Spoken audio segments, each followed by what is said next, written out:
guys, this is Jenna S. Brown from the Geek Girls Academy. Good to see you again this morning, this afternoon, whenever it is you're listening to us. I am coming today with the more you know, and we're going to talk a little bit about working with bookstores when you are an independently published or self-published author. Because it's something that we hear a lot, and there's so many things that are very different from bookstore to bookstore.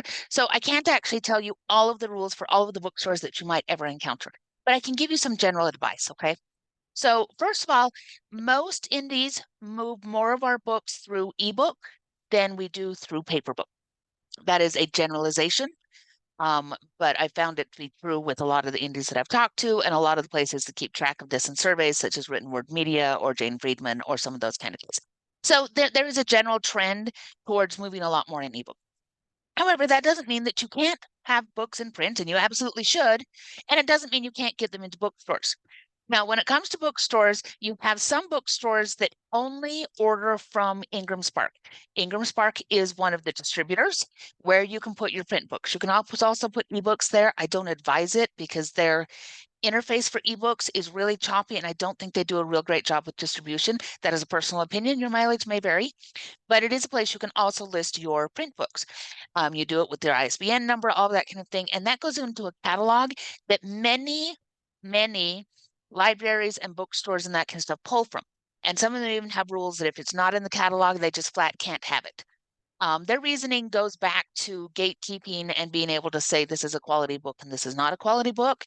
And so it was kind of perceived that if a book come through traditional publishing and it was on those in those catalogs, it was first of all easy to order, and easy is really, really important for them. And second of all, it had gone through editing, it had gone through some of these things that make it so they knew they were bringing in a quality book that people would want to sell or want to buy, excuse me. Because you have to remember, the whole point of a bookstore is not to carry every single book that is out there. It's not their job. That's why distributors online are better, because a brick and mortar bookstore only has so many square feet that they're going to fill up with product. And they want to make sure it's product that has a market and that is going to sell. And it's got to have a big enough market that they're going to be able to catch that walk-in reader who comes in and says, I need the latest of this author, or I'm looking for a book that's got recipes in it from this particular cuisine or whatever. And a lot of those stores, I'm looking at you, Barnes & Noble, have split their space to where there is a lot less books than there used to be, and there's more DVDs and games and a coffee hutch and all those other kinds of things. So that square space is even smaller than it used to be. So you got to understand that for a lot of those chains, they are going to be very, very, very picky with what they choose. They will almost always say it's got to be on Ingram Sparks list. Now, there's a corollary to this, because some Barnes & Noble, some commercial chain bookstores have permission to have tables for authors that live in their area, even if they're independently published. And so you can work with them to get onto their list, but that's usually in it has to be your Barnes & Noble down the street. Your used to be Borders, but Borders went away, and now I'm sad. Whatever that is, okay? So then the second thing we look at is we're looking at independent bookstores. Indie bookstores are really, really interesting. You get some of a couple different ways of thinking. Again, they have limited space. So they are looking for books that they know are going to serve their audience. They know are going to move.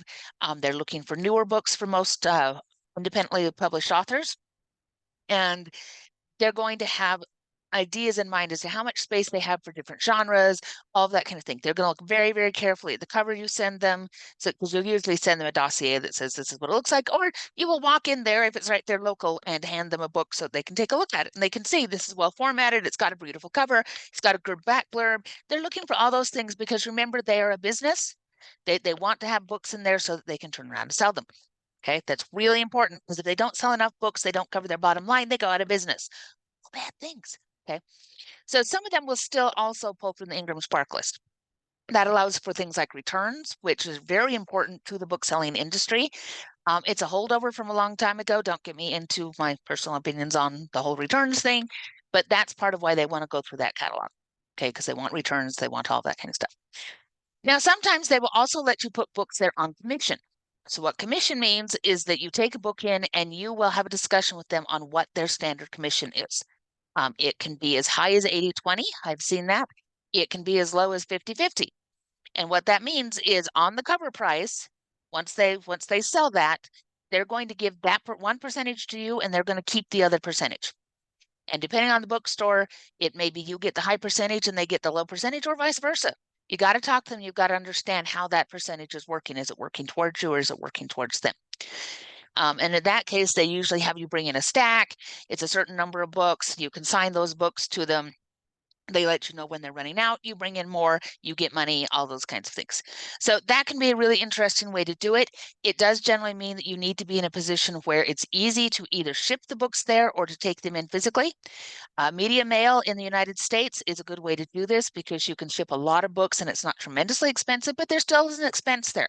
And you have to think about that when you go to consign these books. When you take all of the expenses, which include your time, your gas, all your mileage, all of those kinds of things, are you going to make enough? Are you going to get enough marketing exposure to the community that it's worth having your books in those stores? So you want to think about that kind of thing. You want to go and look at the stores if you can. Take a look around. See, is it well organized? Is it well kept? I walked into one many, many years ago where it was freezing and there was water on the walls. And that is a terrible condition for books. And it made me sad. And I wouldn't want my books there. So, and I'm not poking at anybody, but sometimes the environment is not really great for books, and they should be aware of that, but so should you. So if you see something that concerns you, that may or may not be a place where you want your books. Sometimes they really lean in a particular direction where they say, you know, all the books here, we have this just really, really tiny science fiction and fantasy section, and we're really, really vast on romance. Are they going to be able to get enough people through the door then for your science fiction and fantasy book to where you're going to make that return? How long will they hold your books before they want to give them back to you? That happens a lot too, where they'll say, yeah, we'll take 10, but if they don't sell in the next X number of weeks, X number of months, we want you to come and get them, because they've got to keep working through their inventory to find the books that sell. So this is a great opportunity. I think it's worth talking to your local booksellers.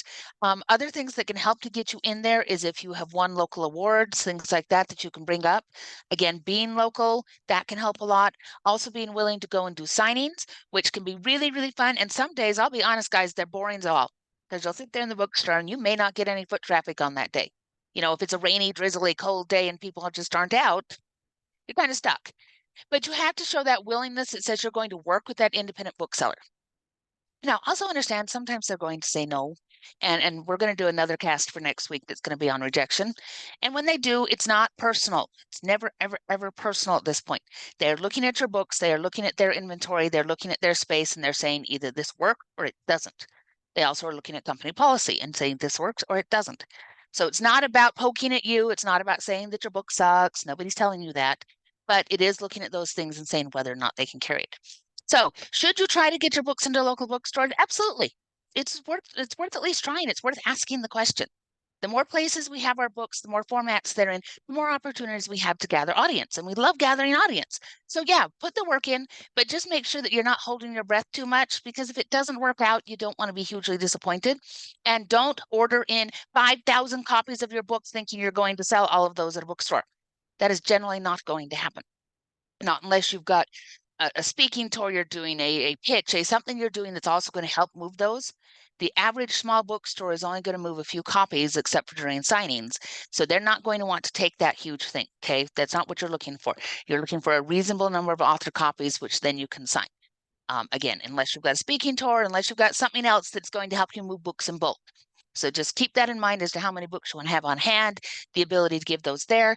And then you can also say, well, maybe I also want to do a local signing. I want to get onto a Comic-Con. I want to get into that kind of thing. And you can also use those hard copy books for that.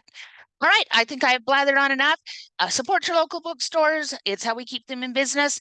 And have a wonderful day. Get those pens moving. We'll see you later. Bye-bye now.